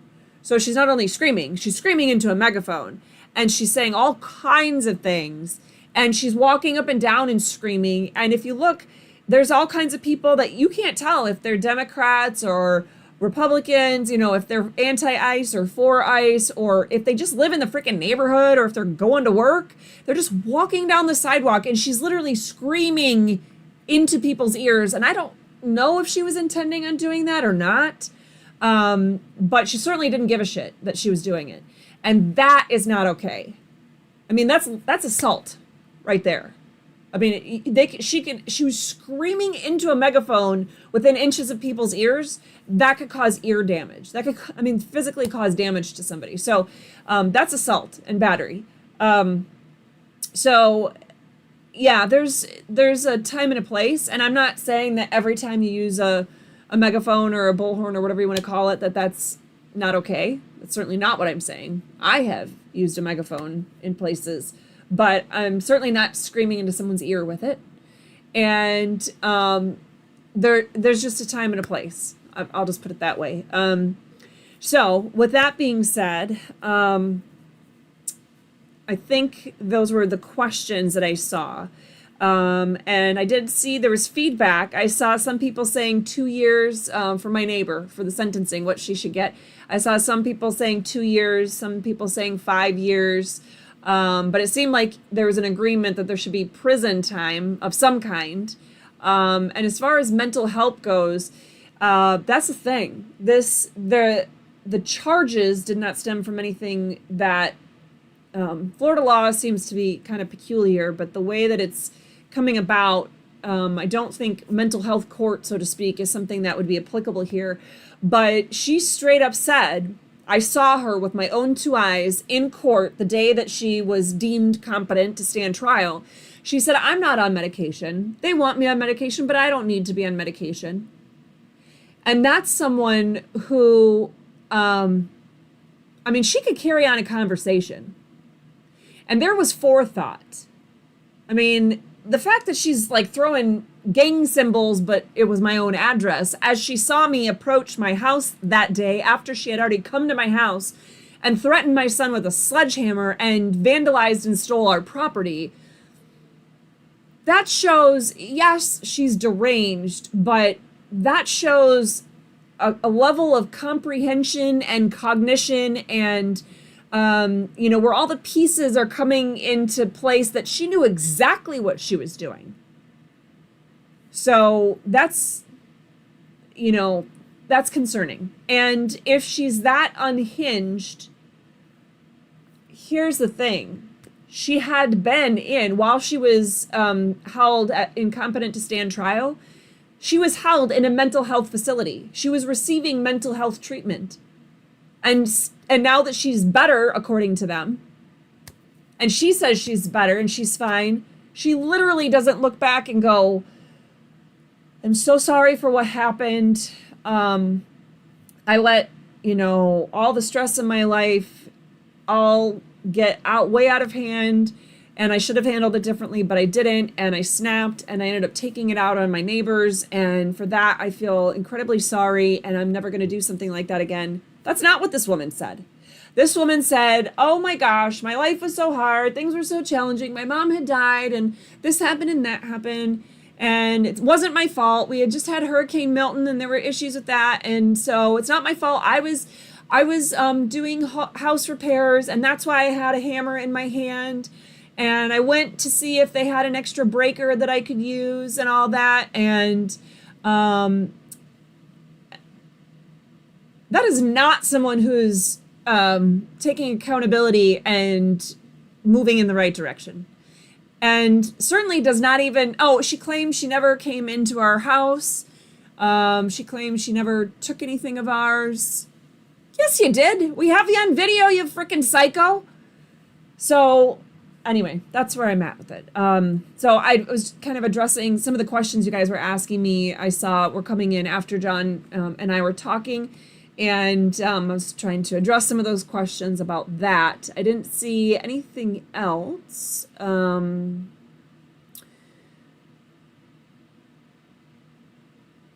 Yeah. Let's see. Okay. So you had, yes, I just wanted to, somebody said, go eat lunch. Okay. There was a question. So Lori says, great question, Six Oaks Farm. And I see the word question and I don't see the question. Where is the question?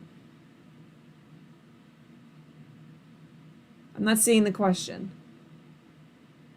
I've scrolled away. I'm not seeing it. I'm seeing comments.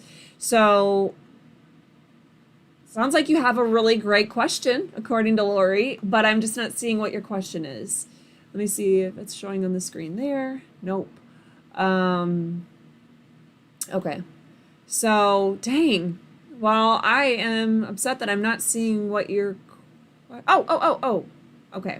I see the question now. No, that's probably not what you're talking about. Well, anyway, I do see a question from Six Oaks Farm. Update on plans post-Supreme Court writ. For my case with the city of Ormond Beach, the way that it stands... Okay, and then it comes again. Yes. Okay, perfect. And that would have been easier for me to see because that has question in all caps, whereas the other one does not. And so I think that was part of the problem. I wasn't seeing it initially. But anyway, so with my case with the city, where it stands right now, with the stay from the circuit court still being in place, and I still have a motion pending. Actually, I have two motions pending in circuit court right now, because remember, we had the initial orders that came from the magistrate, and then as my appeal was going, then they went and got more orders from the magistrate. You can't get two punishments for the same damn thing. But anyway, so we have two sets of orders. And so the stay was put into place on this case, the original orders. And then I also have an appeal pending against the new orders. So I was in the middle of my cancer surgeries, and so I missed one of the deadlines. I did all the jurisdictional things, but I didn't file the final brief. And I filed a motion 13 months ago asking, and the city did not oppose, just asking for my 70-day timeline to start all over for me to file the brief on those. So anyway, there's all these things that are in limbo, and so the case isn't 100% over yet. So where it stands right now, because there's a stay and the city can't do anything against me, I actually don't think I would have standing to bring a cause of action against them in federal district court. I would have to wait until they were actually able to start pursuing the action against me. And then in that case, then I believe I could go to federal district court and try to do something. I don't know exactly what yet. But file something against them. And so I'm not giving up. I'm not giving up anytime soon. Anyone who's ever known me has known giving up is not in my blood. I just can't. So, and if you only knew a fraction of the things that I've been through in life, you would understand if I've made it through all that shit, I'm not going anywhere now. But, and this is our forever home. So, I mean, City of Ormond can kiss my ass. This is my house, and I'm going to stay here, and that's all there is to it. But anyway, so I don't have specific plans yet, which is very hard for me because anyone who knows me also knows that I am very meticulous, and I'm planning, and I have spreadsheets, and I have checklists, and I have things on a calendar, and I have a task board, and I have all these things. And for me to not have an identified plan about exactly what my next step is literally to wait and see what happens. And if something happens, then I can respond. That is my next step. Wait and then respond. And depending on what the next step is, then I can take, steps accordingly. But I'm also trying to trust that my Heavenly Father is going to take care of it for me, and I don't have to do anything because I did everything humanly possible so far, and the justice system completely failed me. So God must have other plans. If it's not good, God's not done. So that's kind of where I'm living with that. So let me see. That was the only question that I saw. So let me see. And Lori, I hope you call me back soon. I miss you. Okay. Blue line transparency question. If they keep issuing new fines into infinity, can you just appeal and get more stays into infinity as well? So here's the problem. I have to turn off my heater, guys. Hold on. Okay. Now the fan's going to get louder for 20 seconds and then it's going to stop. But it's fine everywhere else in the house. But this room is always super hot in the summer and super cold in the winter. So yay me.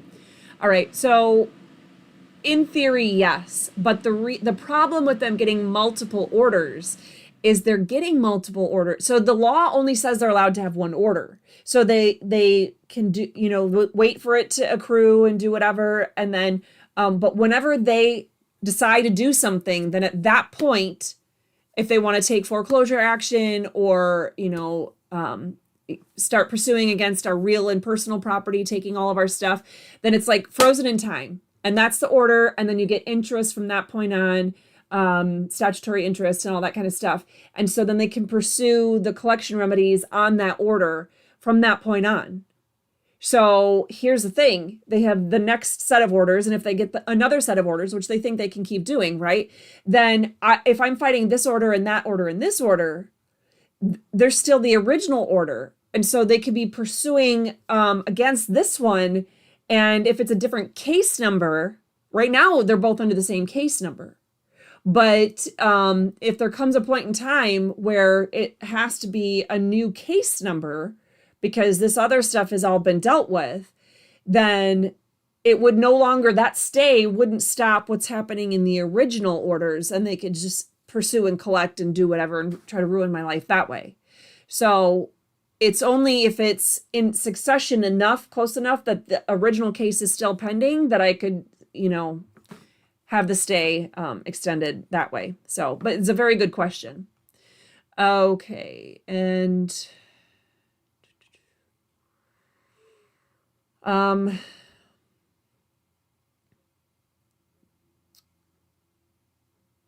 okay. All right, so it looks like I've answered all the questions. I do want to do my due diligence. I can't even talk today. Do my due diligence. Hey, I'm blonde. What can I say? I live up to those expectations every now and then. So the main website to check out, restorefreedomkh.com. Please check that out. And restorefreedomkh.com/donate. If you guys can even donate $5 today, just go in there and donate $5 to help towards the cost of all the things that we're doing here. It's, of course, costs of everything go up. I just had to renew my Michigan corporation license because I'm incorporated in Michigan still. And a few months ago, I had to renew the bar licensure, and there's always something, right? So in order to continue to be an advocate for the people and an educator of the people and involved day to day, there's going to be these costs. And trust me, I do it as cheaply as humanly possible. Anything I could do free, I will do free, which is why we no longer multi-stream, right? I use OBS and it's free, and I have not been able to get it to work right to multi-stream and get on multiple platforms. So we're just on YouTube. Which is fine, but that's why, because we're going the free option instead of the paid version. So anyway, so if you have even $5 that you can donate, please do that. If you have $50, if you want to make a monthly $10 donation, you can go through Square and Venmo, and there's no money taken off the top at all. If otherwise, there's PayPal and credit card and all that. There's also on the website a way to send a check or a money order or something like that if you want to help out in that way and don't like being tracked in the electronic forms. So anyway, any and all support is appreciated. Definitely, if you guys hit that like button, hit that share it on your channels, share it across channels, share the YouTube link for today's video out across onto your Facebook and YouTube, Twitter, Telegram, whatever channels, groups, platforms, friends. Tell your neighbors about it. Tell them to Google Restore Freedom. Anytime you hear somebody talking about the Constitution or the law or the proper role of government and they're trying to figure something out, tell them to Google Restore Freedom and help them, you'll find it. Oh, yep, that one right there. If they Google Restore Freedom, I'm going to be the first, 7 to 11 results between my LinkedIn, Facebook, website, YouTube, you name it. So anyway, tell them to check it out so that they can utilize the resources that we have available. Don't forget, on Wednesdays, so that would be tomorrow, Wednesdays, I am sharing my Wellness Wednesday posts. So a lot of people were interested on my personal Facebook page about the things that I was starting to allude to. I had kind of shared some snippets of spreadsheets that I had done for my general health research, my cancer research, things to consume, not to consume, that kind of thing. And so anyway, that's all there. I'm sharing it in bite-sized tidbits, so just a little bit every Wednesday. And that way, by the end of the year, there'll be plenty of information shared, but I just don't want to overwhelm somebody. Plus, I'm trying to keep it within a reasonable amount of characters. It's already way too much to go onto Twitter, but I want to make it so that it can make it to the other platforms without being cut off. So let's see, what else is there? Yes, if you've missed a show or two, and didn't see, I do have all the latest documents up on the Ormond Beach case website or page of my website, restorefreedomkh.com/OB case. So you could check that out. You could see, the document from the Supreme Court. What I didn't do is give we ended up later finding an actual order that's it kind of looks like an order, but when they do an order and there's talking about which cases they're just dismissing or denying the petitions or things like that. I mean, it was like dozens. It was dozens of them, not like. It was dozens of cases all disposed of all at the same time. And so that I didn't have until later. We later found that. But what I posted was the letter that came from the United States Supreme Court Clerk's Office about my specific case. As always, check out the resources tab in general for different things, court documents. You know, if you're trying to figure out how to format a motion, look on there to look. Now, each jurisdiction is a little bit different, but in general, it's going to be the same kind of formatting and the same kind of language, and you could just kind of like copy and paste different sections. If it's actually something of a constitutional nature, then you might be able to actually take some of the substance of my motions or briefs or things and put them right into your own documents as well. So all of that is on there for you to use. So please go ahead and do that. I'm hungry too. So that's why I'm wrapping this up. I just noticed Black Quiver's comment. I was so hungry. Okay, so I think that is everything. Had some notes here that I wanted to get back to, but so with that being said, I thank you all for joining in today and for the support. And I really appreciate the dialogue. You know, just like last week's dialogue, we talked about the Renee Good situation and the subsequent shooting that happened in Minnesota, and had difference of opinion. But really, I think today's conversation with John really helped to kind of bring all of that full circle, because I realized how we were a little bit talking past each other, responsibility of officers and you know, jurisdiction of officers versus the responsibility of the citizens. And so there was a little bit of that going on last week in the conversation. But anyway, so I appreciate the call last week or last show, and appreciate the call today. And hopefully that just, if nothing else, gives you more to think about, right? Just more to ponder and the different sides of things. And it's always about, oh, yes. And Jake Curvett is reminding us to go to the link that I think Lori shared a few minutes ago, restorefreedomkh.com/shop, which is where you can get the window decals, car magnets. I'm not even sure if you can get the t-shirts. If you want a Restore Freedom shirt, just email me, contact@restorefreedomkh.com. Tell me what size you would want and the zip code I would be sending it to, so I can try my best to figure out what postage would be, and I could tell you what the total amount would be overall. So I don't make money off of them. I'm just trying to make sure I can cover, you know, certainly the cost of shipping, but at least some of the costs that we had in making the shirts, getting the shirts made up. So yes, and Lori just shared it again, so that was awesome. Thank you, Lori. Don't we just love Lori? It's too bad her thing shows up as blue on my side. It's nice if it were purple, because that's Lori's favorite color. So every time I see purple, every time Emma and I see purple, we're like, oh, Lori would like this. So anyway, with that being said, I hope you guys join us. Let's see, it should be 2 weeks from today, on February 24th at noon Eastern Standard Time. And don't forget to check out all of those posts that we're making, because now we have posts on Tuesday, Wednesday, Thursday, Friday, Saturday, and Sunday. And usually the newsletter is coming out on Mondays. And we'll have those little extra videos here and there when I can do it, as much as I possibly can. So anyway, yes, I love our t-shirts. They're actually very comfortable. So anyway, awesome. Thanks, guys. Have an absolutely wonderful day, and we'll check you out next time. Our work to restore freedom would not be possible without support from people just like you. From the various software and hardware needed to the legal research materials, every dollar you can donate helps. Make sure to like and share this video too. And remember to follow and subscribe and click that notification button. Together, we can restore freedom.